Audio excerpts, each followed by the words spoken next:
This video is going to be a review of the USVA history curriculum for the state of Virginia, and it's going to cover standard number 4. Standard number 4 reads, "The student will demonstrate knowledge of events and issues of the Revolutionary period by analyzing how the political ideas of John Locke and those expressed in common sense helped shape the Declaration of Independence, evaluating how key principles in the Declaration of Independence grew in importance to become unifying ideas of American democracy, describing the political differences among the colonists concerning separation from Great Britain, and lastly, analyzing reasons for colonial victory in the Revolutionary War." The key essential understandings that Virginia wants you to know is that new political ideas about the relationship between people and their government helped to justify the Declaration of Independence. The revolutionary generation formulated the political philosophy and laid the institutional foundations for the system of government under which Americans live. And the American Revolution was inspired by ideas concerning natural rights and political authority, and its successful completion affected people and governments throughout the world for many generations. Other key essential understandings include the ideals expressed in the Declaration of Independence contradicted the realities of slavery and the undemocratic nature of political participation in the early decades of the new republic. The ideas of the Enlightenment and the perceived unfairness of British policies provoked debate and resistance by the American colonists. And the American rebels won their independence because the British government grew tired of the struggle soon after the French agreed to help the Americans. The essential questions linked to the standard include, how did the ideas of John Locke and Thomas Paine influence Jefferson's writing in the Declaration of Independence? How did the Declaration of Independence become a roadmap for the new republic as it extended the franchise, provided for equality of opportunity, and guaranteed unalienable rights? What differences existed among Americans concerning separation from Great Britain? And what factors contributed to the victory of the American rebels? To begin our discussion on the Revolutionary era, it's really important to take a look at the map of North America right before the French and Indian War. Looking at this map, it kind of shows a couple different things, right? As you look here, where I'm circling with my cursor, you can see the British colonies. And as more and more people arrive from England, what's going to happen is more and more people are going to be kind of pushing that western boundary farther west. And what's going to happen is that's going to kind of conflict with the French, who were actually kind of pushing east. So when you get the two of them kind of meeting in the middle, you're going to end up with some issues between the two different countries, and that's going to kind of set the stage for the French and Indian War. So as I just said, this rivalry between the French and the British in North America is ultimately going to lead to what is known as the 7 Years' War. And on the North American continent, it really becomes known as the French and Indian War. And these two fight over the disputed territory in the Ohio River Valley, and you're going to have really initial failures by the British and defeats in this Ohio River Valley out in western Pennsylvania, and then ultimately up in New York. But what's going to happen is that the British are going to kind of reprioritize this war in North America and not just fighting with France elsewhere in the world, and ultimately by doing so, they're going to defeat the French in North America by fighting them up in Canada at Quebec, and ultimately push the French out of any territory that they controlled in North America. This war really was not cheap for the British, and as I was saying, this really wasn't just a war in North America. It's a war that they were fighting all over the world, and to help pay the costs of that, the British felt that most of this was done to aid the colonists, and by doing this and kind of removing the French from the picture in North America, the colonists ultimately should burden some of that cost for the war. So you're going to get a series of acts that the British pass in attempting to try to kind of help pay for the cost of the war. And you're going to get taxes on sugar. You're going to get what's known as the Stamp Act, which is a tax on a bunch of legal documents and things. And you can see right there to the right, this is kind of a protest of the stamps that they would place on these legal documents once the tax was paid. You're going to have other taxes on tea and things like that, and ultimately the American colonists are going to get very resistant to the British during this time period. In addition to the taxes that upset the Americans, you're also going to get what's known as the Proclamation of 1763. And this is going to draw kind of an imaginary line down the Appalachian Mountains, not allowing American colonists to spread farther west than that line. And this really upset the American colonists, mostly because they had just fought a war with the French and other Native American groups out there, and they felt that they were now entitled to this land after winning this war, and by being told that they could now not go out that direction and settle that way, it really upset them, and it's going to really kind of lead to more tensions between the American colonists and the British. So one of the big events that's going to happen kind of during this resistance to the British is known as the Boston Massacre, and this occurs on March 5th, 1770, and what's going to happen is you're going to kind of have colonists in Boston really upset about the British actually housing and quartering troops in Boston. And they're going to be kind of protesting this, and what's going to happen is you're going to kind of get a misunderstanding basically between the British soldiers and the Boston colonists, and you could even say some provocation by the American colonists, and ultimately the British are going to open fire on these people, and 5 colonists are going to end up dead. And this is going to be this huge instance where there's going to be this kind of major propaganda push by the some of the Massachusetts colonists to really kind of paint the British in a negative light, and they're going to kind of push this piece over here on the right that you see, and it's going to be called the Bloody Massacre, and this is going to get out to all of the different colonists, and they're going to push this out and really make sure the British look to be the bad guy.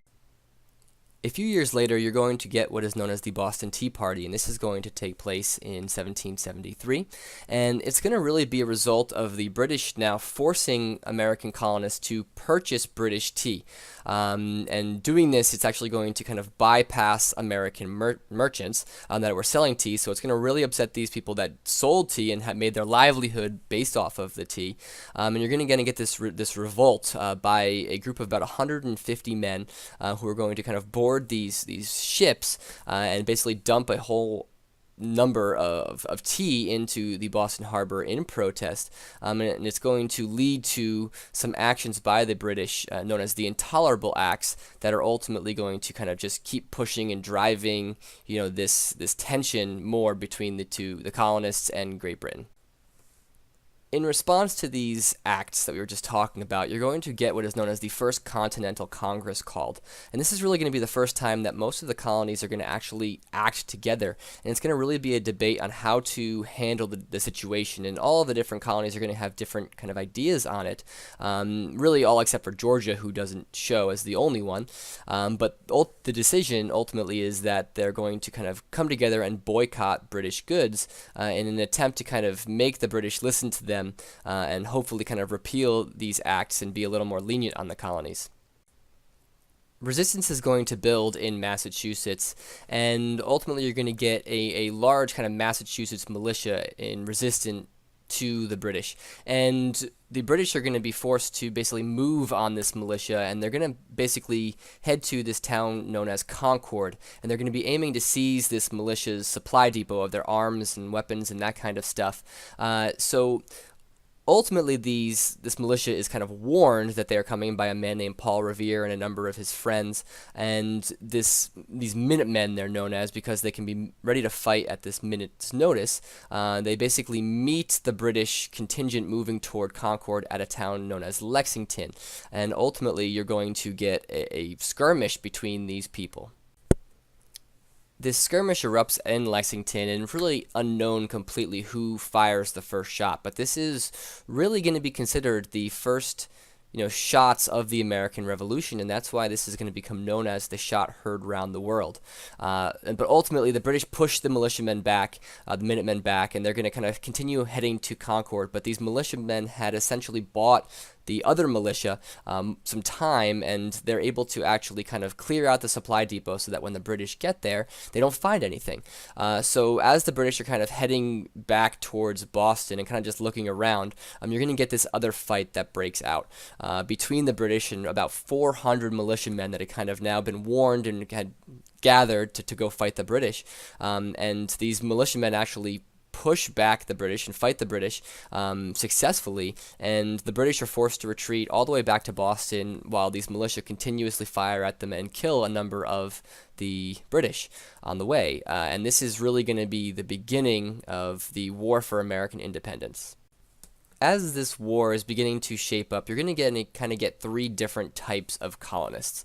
You're going to have what are known as patriots, and these people are typically going to believe in kind of a complete independence from Britain.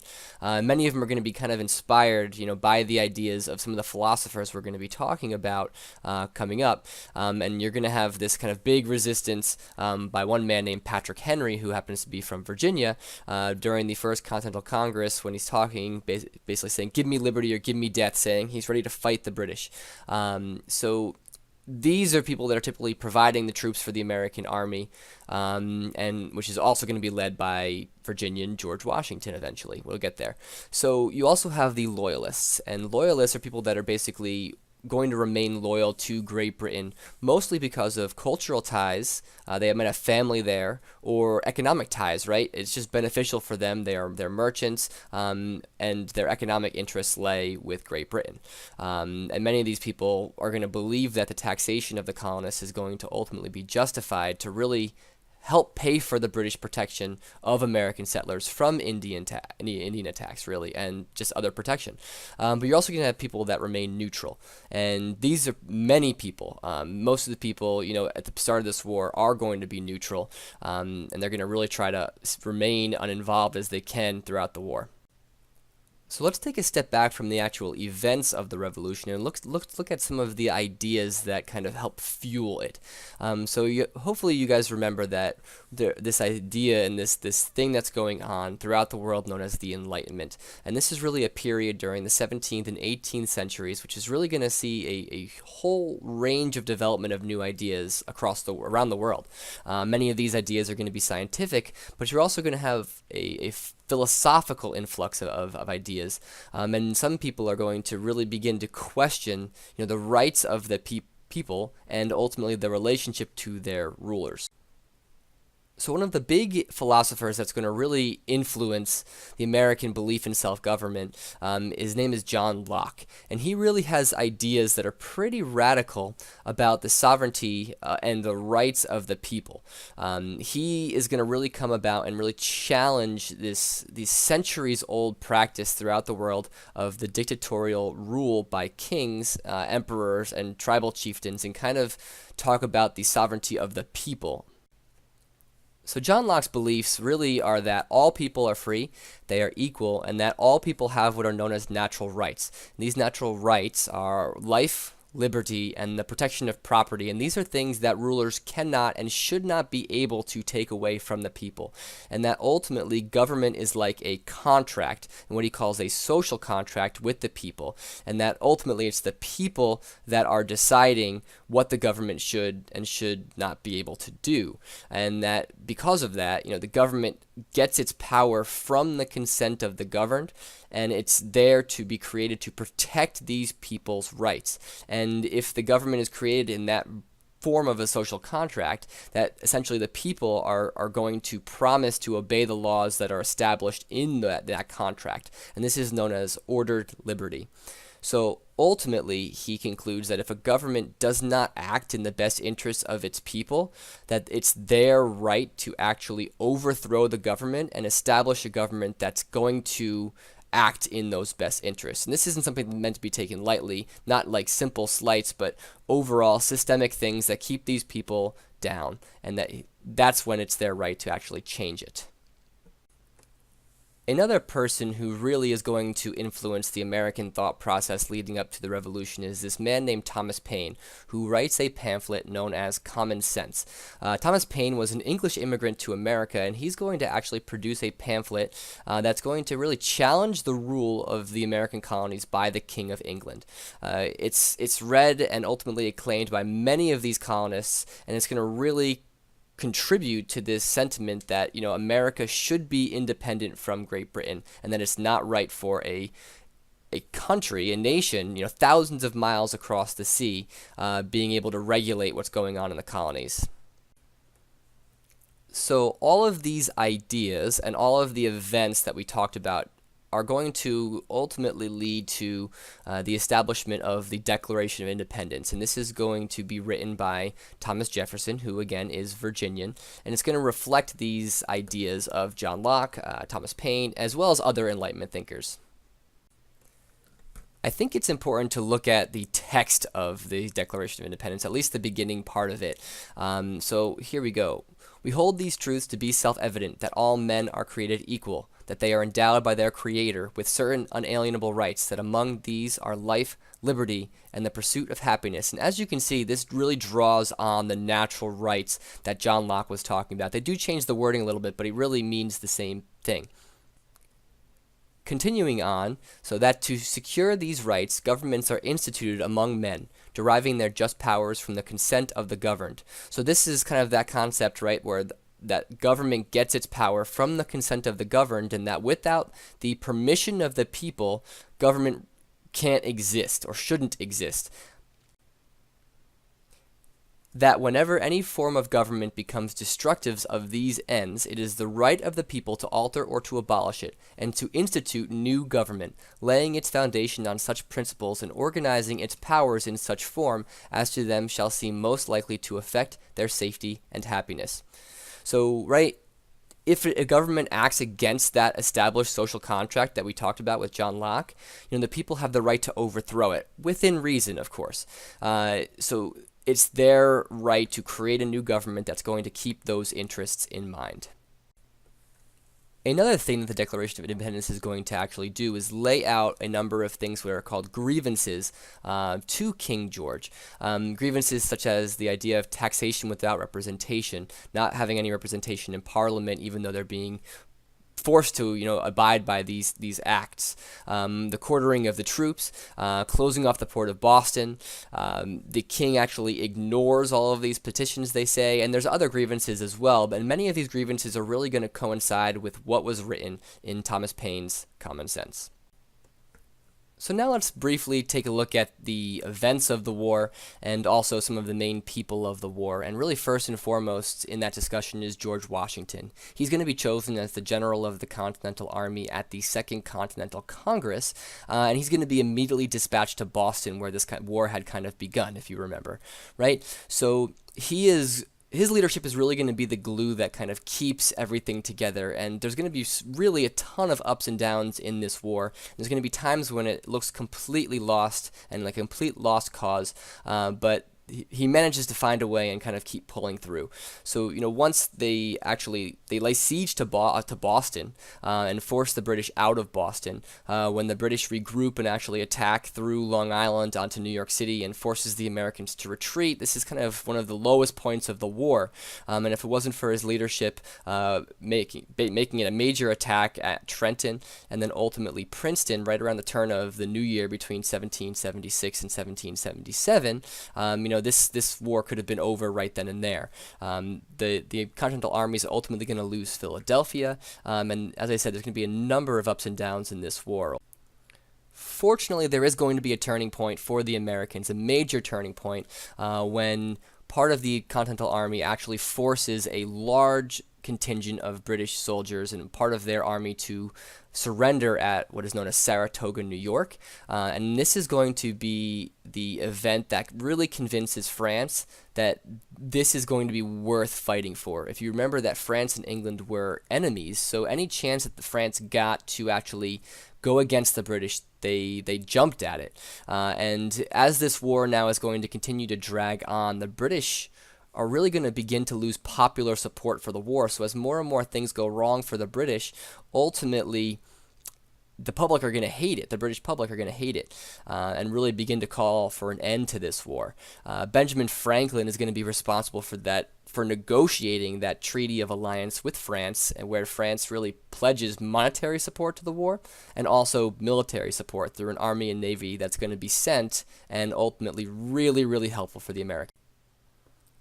as the war begins to look a little more bleak for the British up north, they're going to really attempt to kind of head south, really hoping to use a large amount of loyalist support in the south to really kind of help win this war, and hopefully be able to cut off part of the colonies from George Washington up north.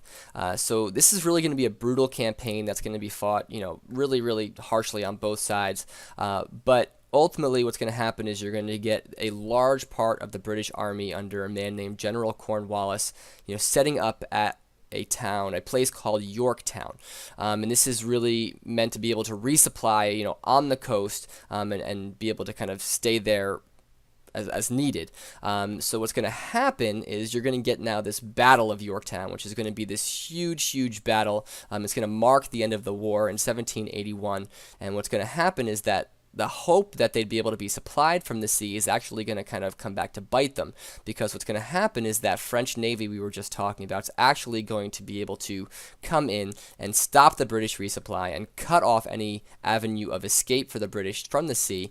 And when the American forces, and as well as French, kind of now push and basically now force this large group of the British Army to surrender, and at this point England is going to lose its will to fight on, and this is really going to mark the end of the major fighting and hostilities of this war.